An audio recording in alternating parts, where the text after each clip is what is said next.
Welcome to Guerrillapreneur, the art of waging small business warfare podcast, teaching Davids how to defeat Goliaths.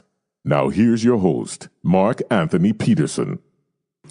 Welcome back to the podcast for entrepreneurs, startups, and business mavericks. If you're not a maverick, you don't have to go home, but you got to get up out of this podcast. In this podcast, we teach entrepreneurs how to defeat the corporate giant. Just like in the story of David and Goliath, David defeated a much taller and stronger Goliath, not by fighting the giant in hand-to-hand combat, but by using technology. A slingshot. The slingshot allowed the smaller David to attack from a distance that minimized the advantages that Goliath had over the smaller David. My name is Mark Anthony Peterson. I'm a serial entrepreneur, a futurist, and the managing executive at Serial Consulting, a leading small business strategy and technology consulting firm. I am also the author of the book Guerrillapreneur, Small Business Strategy for Davids Wanting to Defeat Goliaths, which is available on Amazon, Barnes & Noble, and iTunes. This podcast is brought to you by Serial Consulting. An idea can launch a business, a strategy can take it global.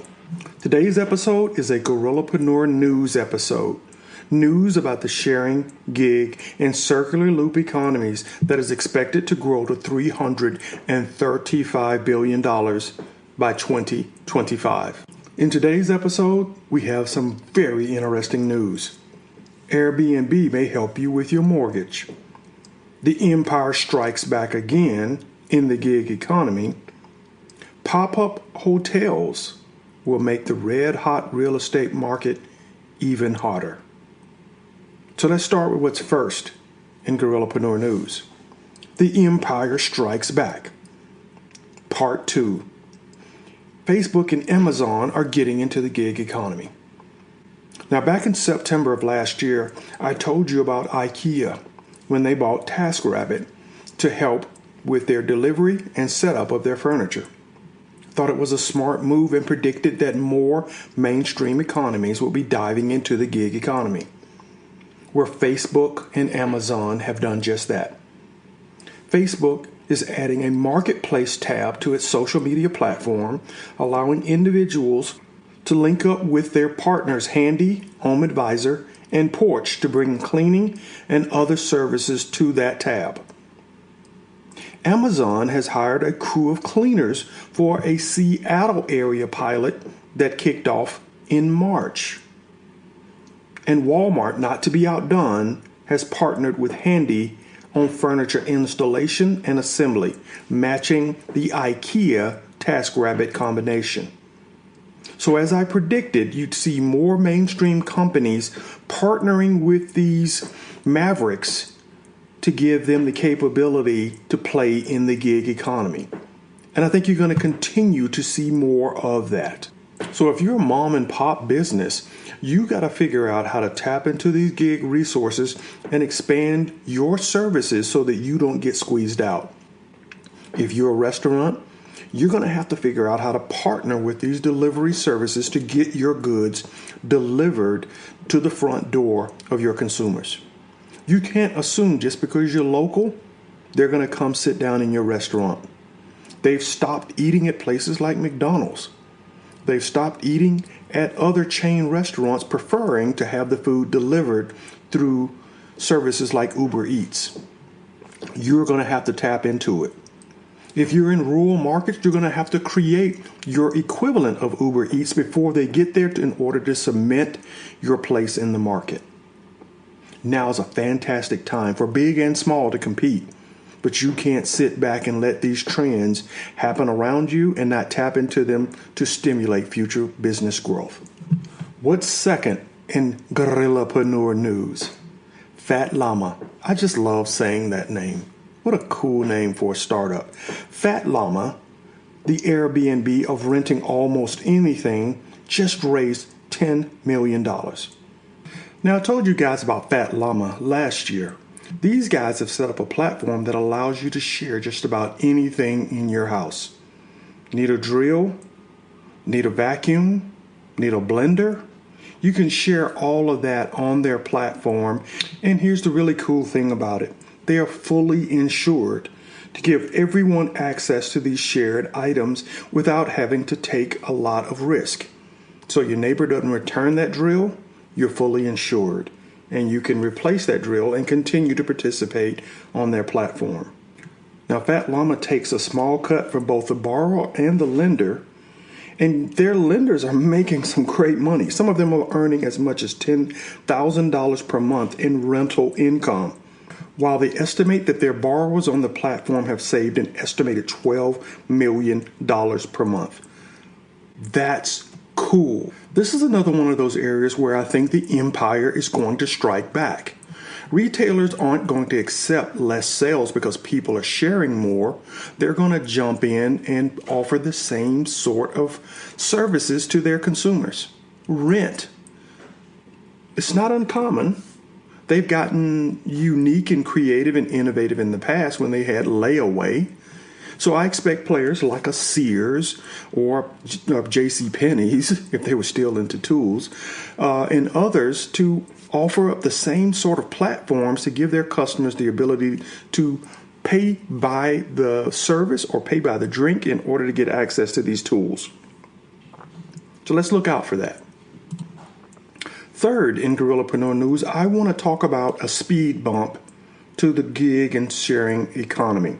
The California Supreme Court handed down a ruling that may make it harder for employers to classify their workers as independent contractors. The ruling in the case involving drivers of a Southern California courier company called Dynamex, and the courts required their employees to pass a 3-step or ABC test before they can be legally classified as independent contractors. Under this ABC test, the worker must be free from control and direction of the hiring entity in connection with the performance of the work. Second, the worker must perform work that is outside of the usual course of the hiring entity's business. And then third, the worker must be customarily engaged in an independently established trade, occupation, or business of the same nature as the work being performed. This test is already a standard in Massachusetts and New Jersey. These standards could force ride-hailing platforms like Uber and Lyft and other Silicon Valley startups to reassess their business model. And this could also impact innovation in the gig economy. In China, there are startups that are offering services like e-scooters to one-time riders if they will agree to perform a task or a service in order to receive a discount when using that e-scooter. So they sign up, pay, and then they're immediately offered an opportunity to deliver a package or deliver a meal en route to their destination. And they can earn money or a discount on renting that e-scooter.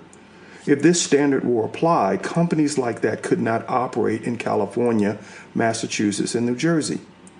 So it's certainly going to stifle competition if this is applied globally to all of the contract workers who are participating in the gig economy. What's fourth in Guerrillapreneur news? One-day jobs are hitting the gig economy. According to the Pew Research Center, 1 in 4 Americans participate in the gig economy. And with unemployment at all-time lows, there are many sectors like retail and hospitality that are struggling to find employees to fill all their positions.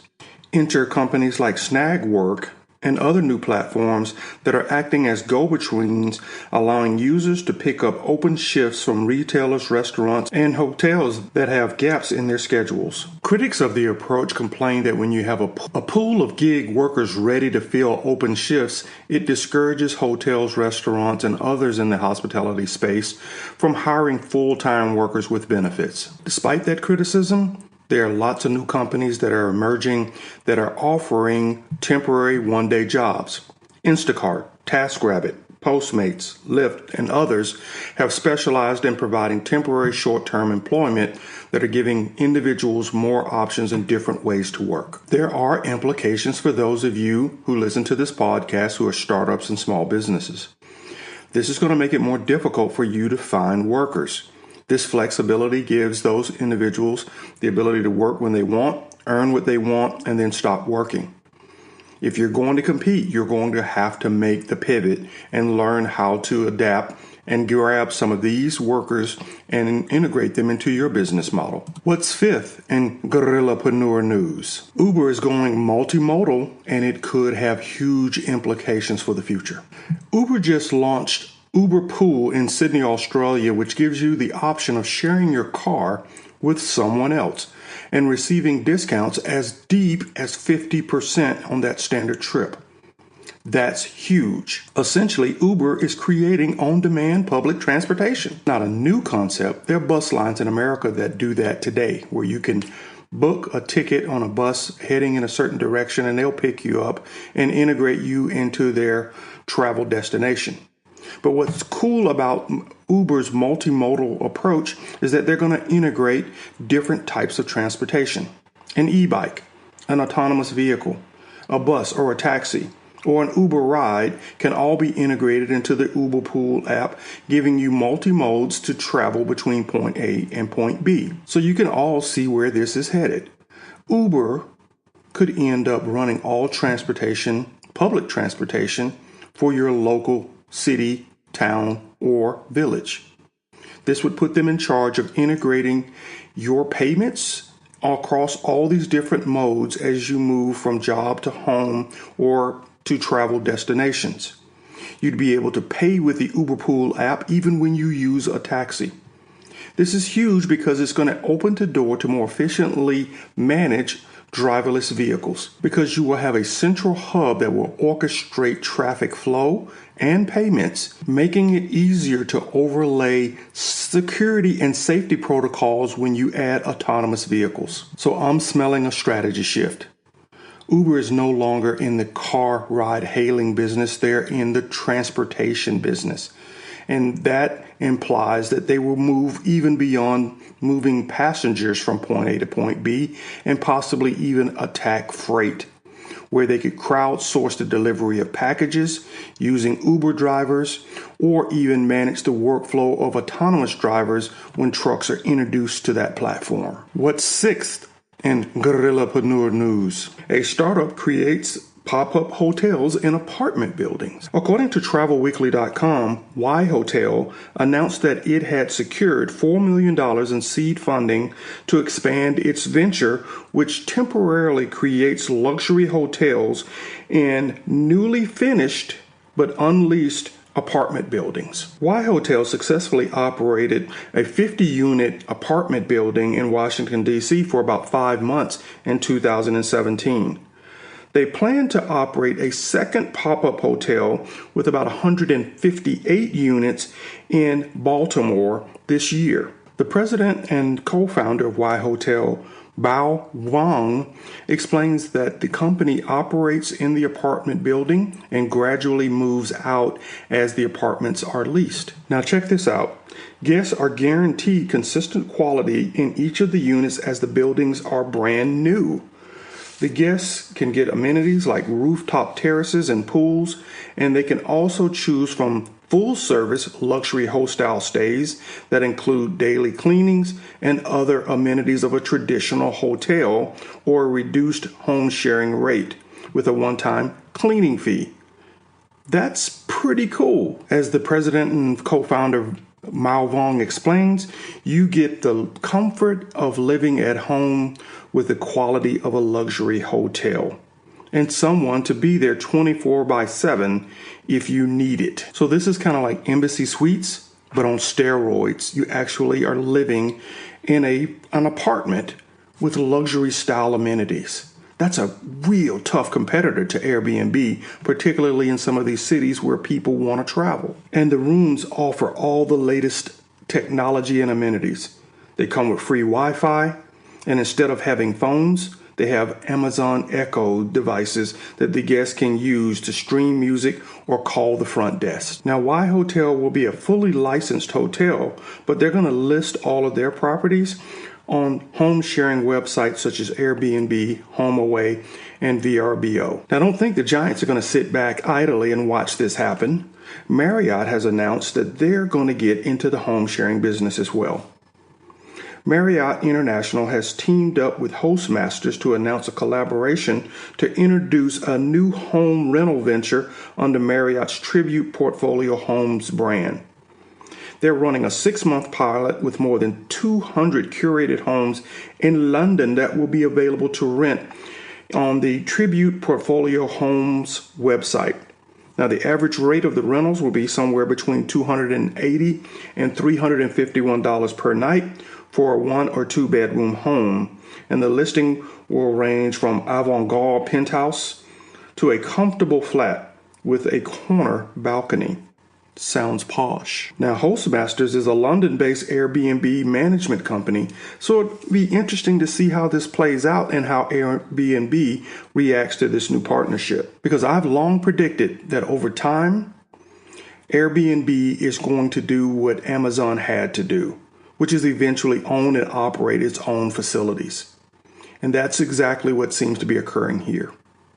It'd be interesting to see how this market continues to unfold. What's 7th in Guerrillapreneur news? Are you a millennial looking for a house but can't afford it?